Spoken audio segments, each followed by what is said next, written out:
মকর রাশিতে চতুর্গ্রহী রাজযোগ ১৭ জানুয়ারি থেকে ৩ ফেব্রুয়ারি ভীষণ ভীষণ পজিটিভিটি আসবে ১২টি রাশির জাতক জাতিকাদের জীবনে। আমি তিনটে রাশি করে বলবো আপনাদের সুবিধার্থে কি হতে চলেছে।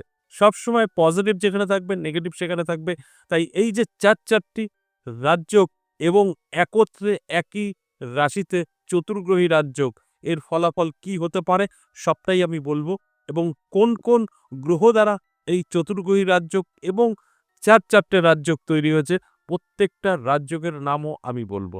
তাই সঙ্গে থাকার অনুরোধ রইল। যদি সঙ্গে থাকতে পারেন সমস্ত কিছু জানতে পারবেন।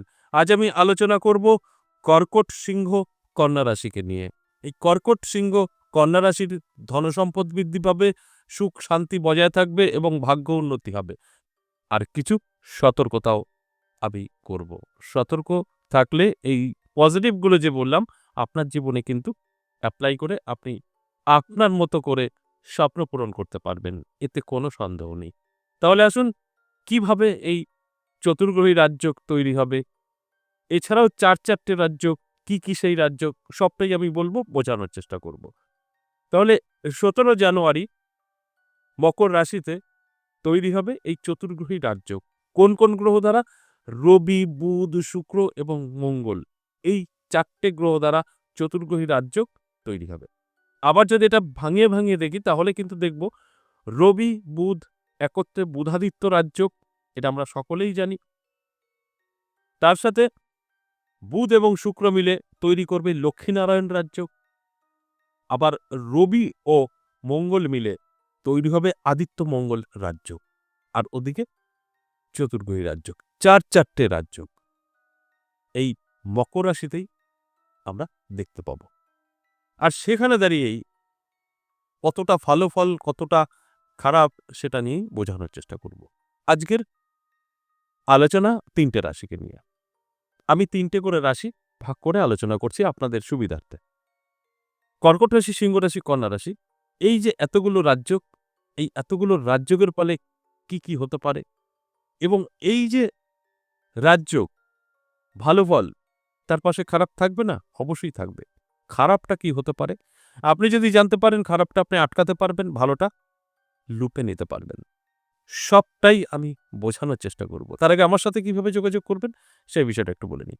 নমস্কার, জয় মা কামাখ্যা, জয় মা তারা। যারা ভীষণভাবে বিপদে আছেন, কি করবেন বুঝে উঠতে পারছেন না, নানা জায়গায় গিয়ে ঠকেছেন, আমি বলব একবার হলেও আমার সাথে সাক্ষাৎ করতে পারেন। কিভাবে সাক্ষাৎ করবেন? দেখবেন আমাদের স্ক্রিনে দেওয়া একটি নাম্বার আছে 62 কলিং নাম্বার।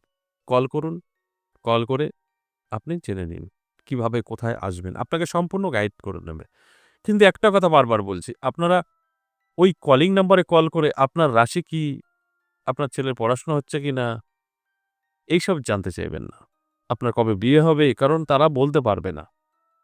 আপনার মন খারাপ হবে, আপনার রাগ হবে, প্রশ্ন করছে উত্তর দিচ্ছে না। তাদের কিছু করার নেই। তারা কোনো অ্যাস্ট্রোলজারও না, তান্ত্রিকও না। তাদের কাজ হচ্ছে ফোনটা রিসিভ করা, আমার সাথে আপনাদের কানেক্ট করে দেওয়া। তারপর এগুলো লিখে রাখুন, আমার সঙ্গে যখন কানেক্ট হবে আপনি প্রশ্নগুলো আমাকে করবেন, আমি বলে দেব। আর আপনি যদি মনে করেন সরাসরি চেম্বারে বসে দেখা করবেন, তাহলে দুটো জায়গায় পাবেন, নদিয়া বীরনগর আর তারাপীঠ। নদিয়া বীরনগর সপ্তাহে ৩ দিন থাকছি, সোমবার, মঙ্গলবার, বুধবার, আর তারাপীঠ ইংরেজি মাসে শুরু এবং শেষ। এই বছরের ২৬ সালের প্রথম জানুয়ারি মাস ২৪ তারিখ আমি তারাপীঠ থাকছি। যারা দেখা করবেন নামটা লিখে দেবেন। কলিং নাম্বারে গিয়ে তারাপীঠ দেখা করব বলে লিখিয়ে দেবেন নামটা, আপনার নামটা লিখে নেবে। আর যারা বীরনগর আসবেন সপ্তাহে ৩ দিন সোম, মঙ্গল, বুধ, তারাও নামটা লিখিয়ে দেবেন। আবার অনেকেই আছেন বহু দূর থেকে দেখছেন, এই তারাপীঠ এবং বীরনগর আপনার সম্ভব না আসা। সেক্ষেত্রে কিন্তু আপনাদের জন্য অনলাইন চেম্বার চালু আছে। অনলাইন চেম্বার বৃহস্পতি, শুক্র, শনি, এই ৩ দিন। এই ৩ দিনে আপনারা কিন্তু আমার সাথে সাক্ষাৎ করতে পারবেন। আপনি আপনার জায়গায় বসে, আমি আমার চেম্বারে বসে। সম্ভব। তাই অনলাইন বা অফলাইন দুটো ক্ষেত্রেই এই কলিং নাম্বারটা আপনাকে সেভ করে নিতে হবে। কল করে কথা বলে নিতে হবে। তবে হঠাৎ একবার কল করবেন, আপনার কলটা রিসিভ হয়ে যাবে, মানে আপনি কথা বলতে পারবেন, তা কিন্তু না। প্রচুর লোকের চাপ থাকে, সব সময় কলটা চালু থাকে, কেউ না কেউ কথা বলে। তাই আপনি যখন কল করছেন হয়তো ব্যস্ত, তখন অনেক সময় অনেক কথাই নেটওয়ার্ক থেকে আসে, সুইচ অফ, অস্তিত্ব নেই। আপনি ২ বার ৩ বার ট্রাই করবেন, পেয়ে যাবেন। এছাড়াও যারা সরাসরি আসবেন, এই ৩ দিনের মধ্যে চলে আসতে পারবেন। আমি পথ নির্দেশ বলে দিচ্ছি। হয়তো কলিং এ কথা হলো না, ৩ দিনের মধ্যে চলে আসতে পারবেন। তবে সোম, মঙ্গল, বুধের বাইরে আসলে ঘুরে যেতে হবে। সবসময় থাকা হয় না। এই ৩ দিনই আসতে পারবেন বেলা ১১টা থেকে সন্ধ্যে ৫টা। যখনই গরমকাল আসবে সেটা ৭টা হয়ে যাবে। কিভাবে আসবেন? শিয়ালদার দিক থেকে যতগুলো স্টেশন আছে, যেকোনো স্টেশন থেকে আপনি উঠতে পারেন। ট্রেনটা কৃষ্ণনগর। অন্য গাড়িতে উঠলে হবে না। কৃষ্ণনগর লোকালে উঠলেই আপনি বীরনগর স্টেশনটা পাবেন। আর কৃষ্ণনগরের এদিক থেকে তো সকলেরই চেনা কৃষ্ণনগরই। তাই এই কৃষ্ণনগর লোকালে এসে বীরনগর স্টেশনের নামতে হবে। ১ নম্বর প্ল্যাটফর্মে চলে আসতে হবে। টিকিট কাউন্টার থেকে বেরিয়েই দেখবেন রাস্তা। টোটো, অটো, রিক্সা সমস্ত কিছু আছে। তাদেরকে বলবেন, সর্বকোপারা ১০ মহাবিদ্যা কালীবাড়ি যাব। আপনাকে নিয়ে চলে আসবে। সহজেই চলে আসবেন। কোথাও জিজ্ঞেস করার কিচ্ছু নেই। তো এইভাবে যদি মনে হয় আপনার আমি আসবো, চেম্বারে দেখা করব, আপনি অবশ্যই পারবেন। এখানে কোনো রকম ঝামেলা নেই, কষ্ট নেই, কিচ্ছু নেই। সোজাসুজি চলে আসতে পারবেন। তাহলে আসুন আজকের আলোচনা অত্যন্ত গুরুত্বপূর্ণ। এই ২০২৬ সালে জানুয়ারি মাসের ১৭ তারিখ মকর রাশিতে ৪ টে গ্রহের অবস্থান, চতুর্গ্রহী রাজযোগ এবং টোটাল ৪ টে রাজযোগ তৈরি হবে। তার ফলে আমি কি ঘটবে সেই নিয়ে আলোচনা করব। কর্কট রাশি, সিংহ রাশি, কন্যা রাশির নানা দিক থেকেই আপনাদের জীবনে সুযোগ আসতে পারে। আর্থিক উন্নতি হবে চোখে পড়ার মতো, সম্পদ বৃদ্ধি পাবে, ভাগ্য উন্নতি হবে। সবকিছু কিন্তু আপনার জীবনে আসবে। সেইগুলো নিয়েই আলোচনা করব। আর কিছু নেগেটিভ আছে, সেই নেগেটিভগুলো কি সেটাও বোঝানোর চেষ্টা করব। কর্কট রাশির জাতক জাতিকাদের বলব, পজিটিভ আপনার তো অবশ্যই থাকছে। আপনার সম্পদ বৃদ্ধি পাবে, আপনি সুখে শান্তিতে থাকতে পারবেন, ভাগ্য উন্নতি হবে। এগুলো তো পজিটিভ সকলের জন্যই। কিন্তু আপনার যেটা সমস্যা তৈরি হবে সেটা হচ্ছে আপনার সাংসারিক কিছু প্রবলেম আসতে পারে। স্বামী-স্ত্রীর সঙ্গে মতবিরোধ হতে পারে, বা আপনি অবিবাহিত হলে সাংসারিক জীবনে হয়তো মা-বাবা, ভাই-বোন তাদের সাথে সমস্যা তৈরি হতে পারে। জমি সংক্রান্ত বিষয় নিয়ে একটু চাপে থাকতে পারেন। এছাড়া অন্যান্য দিক থেকে যথেষ্ট ভালো থাকবে। সিংহ রাশির জাতক জাতিকাদেরও কিন্তু সমস্ত ঠিকঠাক থাকবে। ভাগ্য উন্নতি হবে, সুখ শান্তি বজায় থাকবে, সম্পত্তি বৃদ্ধি পাবে, এগুলো তো থাকবেই।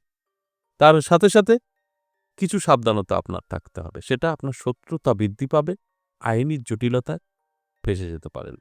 এই যে আপনার নেগেটিভ কিছু বললাম, এই নেগেটিভটা যদি আপনি চান তো আটকাতে পারবেন। পজিটিভ তো প্রচুর আছে, কারণ এতগুলো রাজ্য পজিটিভ তো থাকবেই। সেখানে দাঁড়িয়ে কিন্তু একটু সতর্ক থাকতেই হয়। সেই সতর্কটা হলো এটাই, যে এই যে আমি যে কথাগুলো বললাম এগুলো আপনার জীবনে ঘটতে পারে।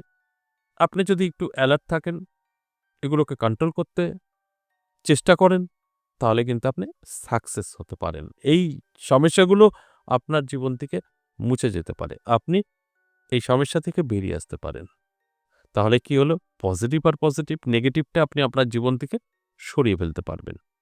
এই আলোচনা শোনার পর নিশ্চয়ই আপনি খারাপ কিছু শুনে সেটাকে আপনার জীবনে আহ্বান করবেন না। তো সেখানে আপনি সেফ থাকবেন। অবশ্যই আপনার ভালো সময় তৈরি হবে, সেইটাকে আপনি নিয়ে খুশি থাকবেন। সর্বশেষ যে রাশিকে বলব কন্যা রাশি। কন্যা রাশির জাতক জাতিকাদেরও কিন্তু একাধিক সম্পত্তি হতে পারে। সুখ শান্তি ভীষণভাবে থাকবে, ভাগ্য উন্নতি হবে। এই সবটাই কিন্তু আপনার সঙ্গে ঘটবে। তবে তার সাথে সাথে কিছু নেগেটিভ আপনারও কিন্তু আছে। আপনার একটু সাবধানে থাকবেন, আর্থিক দিক থেকে পিছিয়ে পড়তে পারেন। অর্থাৎ আপনার খরচা বৃদ্ধির কারণে। সময় ভালো, সম্পত্তি, এটা তো আর্থিকের কোনো ব্যাপার নেই। সেটা তো স্বাভাবিক, আপনার ইনকাম বৃদ্ধি পাবে। কিন্তু খরচাটা হঠাৎ করে আপনার বৃদ্ধি পেয়ে যাবে। সেখানে দাঁড়িয়ে আপনার যেরকম ইনকাম হবে সেরকম খরচা করে ফেলবেন। ওই যে বললাম সম্পত্তি বৃদ্ধি, সেই বৃদ্ধিতে কিন্তু আপনার বাধা পড়তে পারে। এখানে আপনার কি করতে হবে?